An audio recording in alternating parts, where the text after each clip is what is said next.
Hello, you gorgeous beanbags. Today I'm going to be talking about the biggest Pokemon scam in a very long time. Now, first of all, I want to shout out to Lee Sun and Jesse Peng, who covered this topic on the Poke SnP Podcast quite recently. Make sure you go and check out the video. I'm going to link it down in the description below. They covered it in an emergency live where they went over exactly what the problem is with the Pokemon beta prototype test cards, or the proto hype as some people are calling it, test cards that have now turned out to be fake. Many people have invested millions, or should I say wasted millions, on these speculative plays. But let's get into this video. I know that other people have made content on it, including Opossum Bud, Poke SnP, Rock Sandy, Rattle Pokemon, Mimic Brew, OKJ Love, and Rusty TCA Gaming, who we all know is one of the most transparent people in the hobby.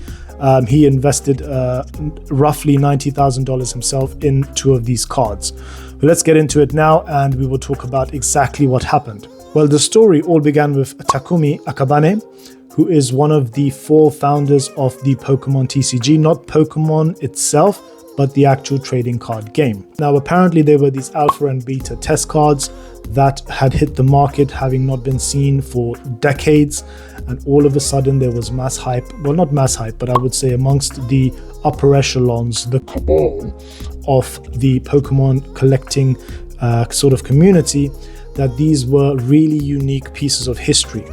In my opinion, if these are real, and some of them are real, I believe some of them are real, they belong in a museum of sorts, okay?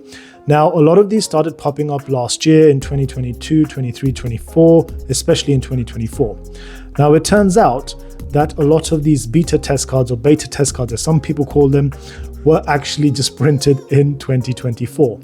Now, the issue with this is that a lot of people bought these under the understanding that these are authentic cards that were printed back in 1996 or 1995. I believe it's 1995. Now, the main issue is that CGC...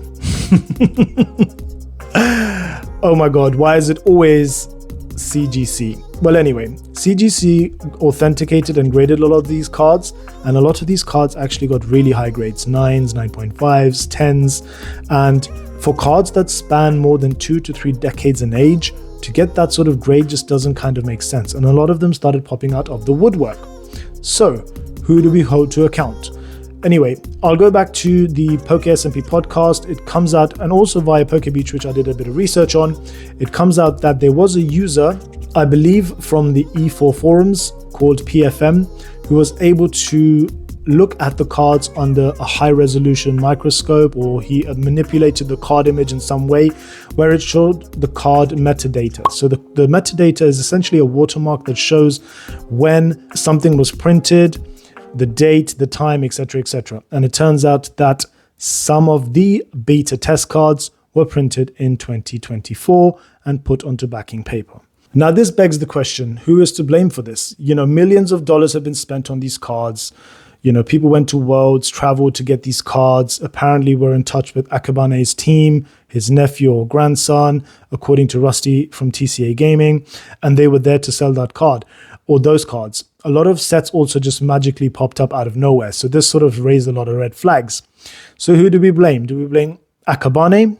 Is he to blame for this? If he was the one certifying them and actually doing what they called the provenance that CGC would have done on those cards to verify the authenticity of these cards, then perhaps he is to blame.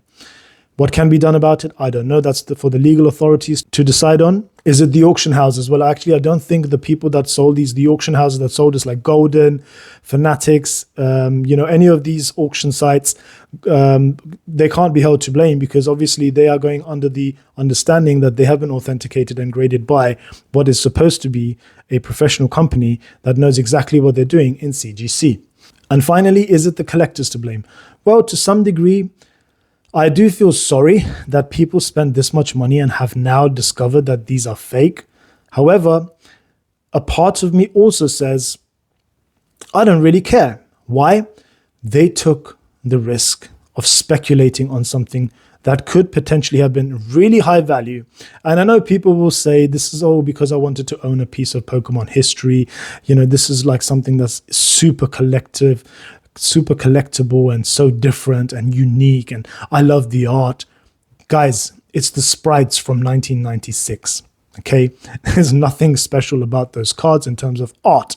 From a collectability standpoint, yes. But then that begs the question, this would have only been open to a certain caliber of person at a certain time and a certain place. These people tend to operate in the background in order to get these cards, these really rare, well, what they thought were really rare cards.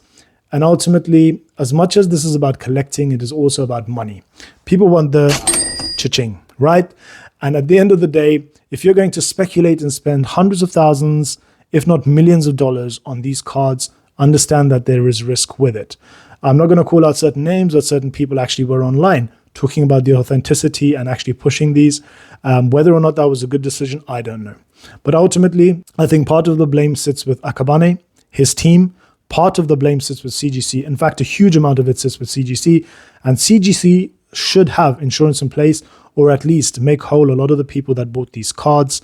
And finally, the collectors themselves are also culpable to some degree for buying the cards, for putting their trust into a company that's already done a few things that are questionable in the hobby with regards to trading card authentication and grading. And, you know, if you're going to speculate with hundreds of thousands and millions of dollars, just know what you're getting yourself into.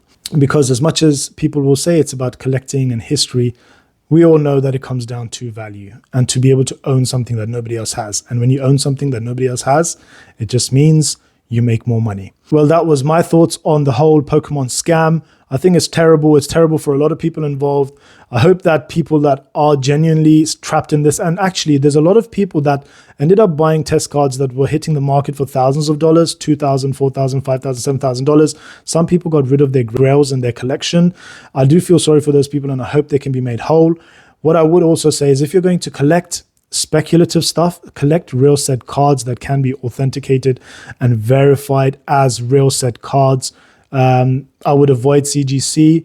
Look at maybe some other grading companies. I personally prefer PSA, but that's just my thoughts on the matter. I hope you enjoyed this video. Make sure you slap that like button, subscribe to the channel, and I'll catch you on the next one. Bye.